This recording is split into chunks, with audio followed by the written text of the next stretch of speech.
આજ તો આપણે નીકળી પડ્યા મેરડીમાં એ વિડીયો શૂટિંગ કરવા માટે. ત્યાં તો આપણે પહોંચી ગયા મેરડીમાંના મંદિર બાજુ. ત્યારબાદ આપણે દર્શન કરવા મળ્યા. હવે દર્શન કરીને આપણે કરવાનું હતું વિડીયો શૂટિંગ.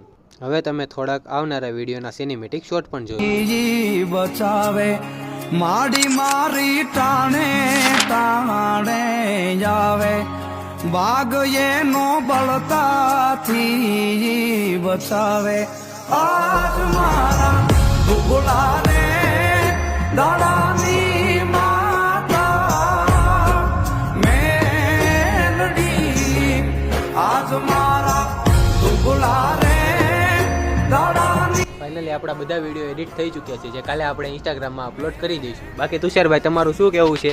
બાકી આપણે શું ખવી, બાકી આપણે આઈપીએલ જોઈ છવી તો બાકી આપણે કાલો જે બેરડીમાં વાળો વિડીયો છે એ કાલે આપણે આવી જાય છે. તો કાલે લાઈક ને જય માં બેલડી કમેન્ટમાં લખતા ભૂલતા નહીં. બાકી બાપા સીતારામને બધા જય માં બેલડી.